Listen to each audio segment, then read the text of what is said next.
Cuando era niño, mi padre pobre me alentó para que buscara un empleo seguro. Mi padre rico, en cambio, me motivó para que comenzara a adquirir activos que me gustaran. Si no te encantan, no vas a encargarte de ellos, decía. Ahora selecciono bienes inmuebles porque sencillamente me fascinan los edificios y los terrenos. Me gusta mucho comprarlos y además podría contemplarlos todo el día. Cuando llego a tener problemas, nunca son tan grandes como para hacer que cambien los sentimientos que tengo por los bienes inmuebles. Pero si alguien no soporta los inmuebles, entonces no debería comprarlos. También me gustan las acciones de empresas pequeñas y en especial de las que acaban de comenzar. Esto se debe a que soy un empresario, no una persona del estilo corporativo. Al principio de mi carrera trabajé para compañías inmensas como Standard Oil de California y el Cuerpo de Marina de los Estados Unidos y Xerox. Disfruté mucho el tiempo que pasé en estas organizaciones y conservo muy buenos recuerdos. Sin embargo, en el fondo sé que no soy un hombre de empresas grandes. A mí me gusta poner en marcha empresas, no dirigirlas. Por eso, generalmente, compro acciones de negocios pequeños. A veces incluso pongo en marcha la empresa y luego la hago cotizar en bolsa porque la fortuna en realidad se hace en emisiones de acciones nuevas. Y a mí me encanta ese juego. Ocúpate de tu propio negocio. No renuncies a tu empleo, pero empieza a comprar activos y deja de adquirir pasivos. A mucha gente le da miedo las empresas con poco capital. Muchos piensan que son arriesgadas y sí lo son. Sin embargo, el riesgo disminuye si te encantan las inversiones, si las entiendes y si dominas el juego. En el caso de las empresas pequeñas, siempre aplico una estrategia de inversión que implica deshacerse de las acciones después de un año. Por otra parte, mi estrategia para los inmuebles consiste en empezar con poco e ir cambiando las propiedades por otras más grandes.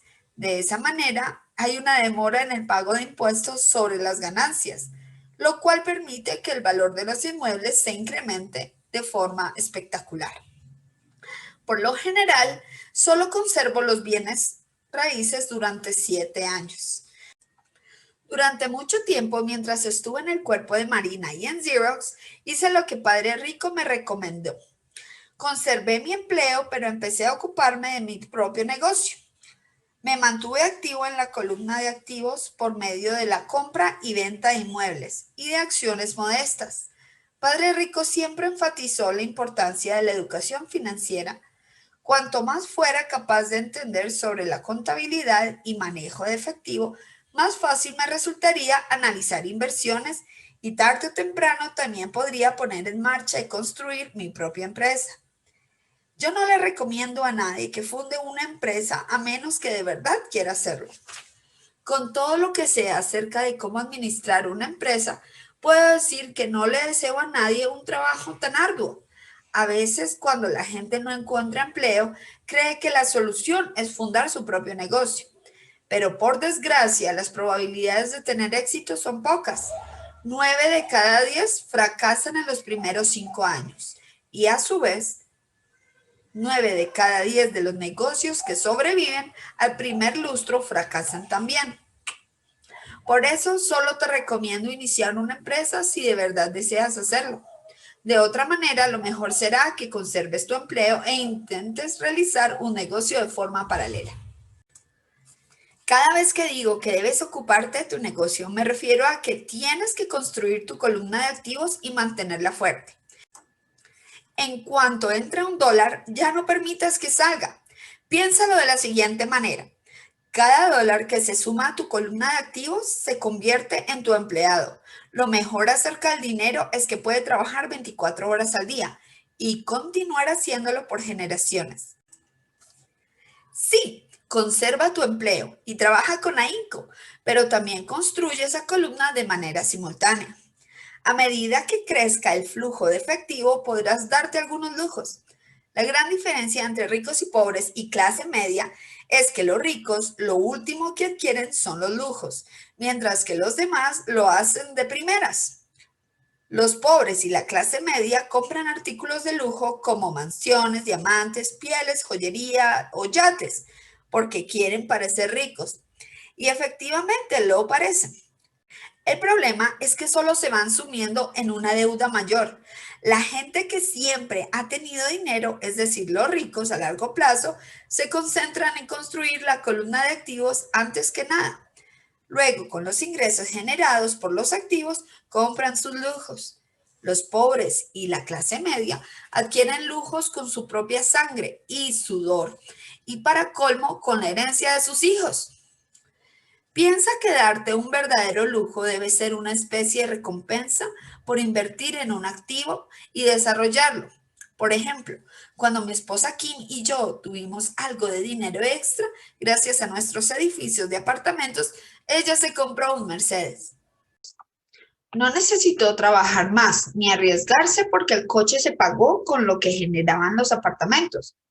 Lo que sí tuvo que hacer fue esperar 4 años a que creciera la cartera de inversiones en inmuebles y que produjera suficiente dinero extra para pagar el coche. Aquel Mercedes fue una verdadera recompensa para Kim, porque gracias a él pudo demostrar que sabía cómo hacer crecer su columna de activos. Hoy en día, ese automóvil representa mucho más para ella que solo un coche bonito. Es el símbolo de que usó su inteligencia financiera para darse un lujo que quería. La mayoría de la gente sale y compra impulsivamente un coche nuevo o algún otro lujo a crédito. Muchos tal vez solo están aburridos y quieren un juguete nuevo. Pero comprar a crédito puede hacer que la persona llegue a lamentar el lujo que se dio, porque tarde o temprano la deuda se convierte en una carga financiera. Después de haber tomado el tiempo suficiente para invertir y construir tu propio negocio, estarás listo para aprender el secreto más importante de los ricos, el que lo coloca más allá de las multitudes. Llegamos al capítulo 4, lección 4, la historia de los impuestos y del poder de las corporaciones.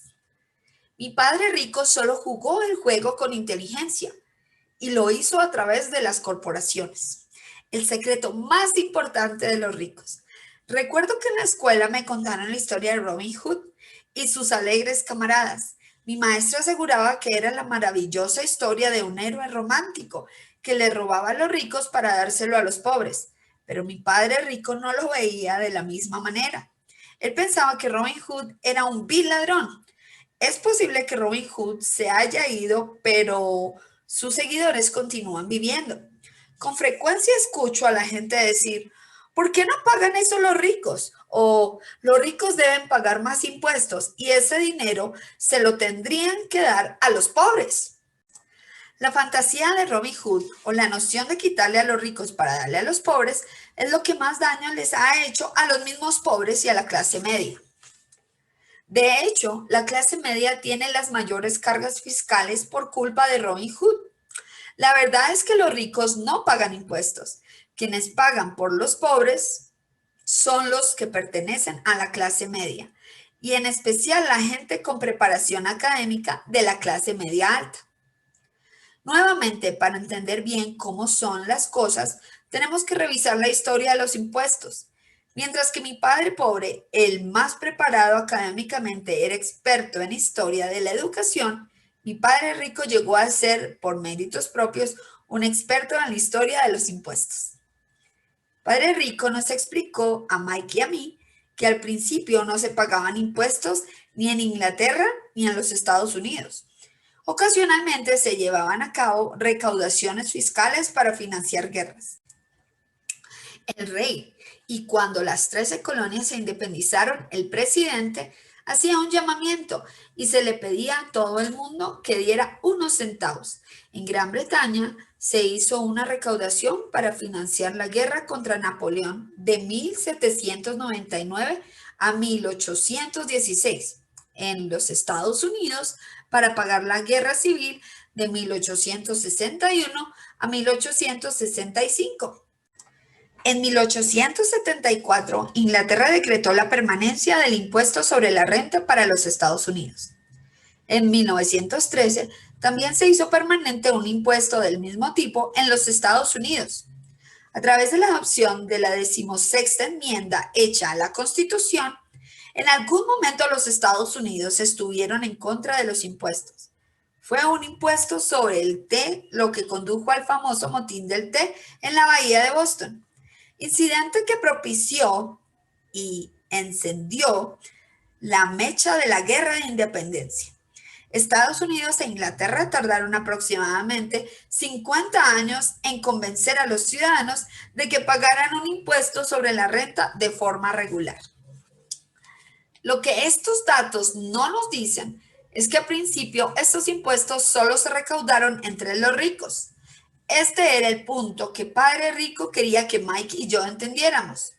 Nos explicó que la idea de los impuestos se hizo popular y fue aceptada por la mayoría porque a los pobres y a la clase media se les dijo que los impuestos habían sido creados para castigar a los ricos. Las grandes masas votaron a favor de las propuestas de ley y esta se hizo legal constitucionalmente. A pesar de que el objetivo de los impuestos era castigar a los ricos, en realidad terminaron castigando precisamente a la gente que votó a favor, los pobres y la clase media. En cuanto el gobierno saboreó el dinero, su apetito creció, dijo Padre Rico. Tu padre y yo somos exactamente opuestos. Él es un burócrata del gobierno y yo soy capitalista. Nos pagan y nuestro dinero se mide en comportamientos opuestos. A él le pagan por gastar dinero y contratar gente. Cuanto más gaste y más gente contrate, más crecerá su organización. En el gobierno siempre se respeta a las grandes organizaciones. En contraste, cuanto menos gente contrate yo y menos dinero gaste, más respetarán los inversores a mi organización. Es por eso que no me agradan los burócratas. Tienen objetivos distintos a los que la mayoría de la gente de negocios. A medida que crece el gobierno, más dinero necesita recaudar a través de los impuestos para mantenerse. Mi padre, con preparación académica, creía firmemente en que el gobierno tenía la obligación de ayudar a la gente. Adoraba a John F. Kennedy y en especial la idea del cuerpo de paz. Le gustaba tanto la idea que tanto él como mi madre trabajaron para dicha organización. Ambos entrenaron voluntarios para ir a Malasia, Tailandia y Filipinas. Mi padre siempre se esforzaba por obtener préstamos adicionales e incrementar en el presupuesto para contratar más gente en sus dos empleos, en el Departamento de Educación y en el Cuerpo de Paz. Desde que tuve unos 10 años, empecé a escuchar a mi padre Rico decir que los empleados del gobierno eran un grupo de ladrones perezosos. Y a mi padre pobre quejarse de los ricos y decir que eran ladrones, codiciosos y que debían pagar más impuestos. Ambos tenían argumentos válidos, pero para mí resultaba difícil ir a trabajar durante el día para uno de los capitalistas más importantes del pueblo y luego volver a casa con un padre que era un prominente líder gubernamental. No fue fácil decidir a qué padre hacerle caso. A pesar de la divergencia, sin embargo, si se estudia la historia de los impuestos, siempre surge una perspectiva interesante. Mi padre rico no consideraba que Robin Hood fuera un héroe, pensaba que era un vil ladrón. La deuda se incomía. Cuando era niño, mi padre, pobre, me...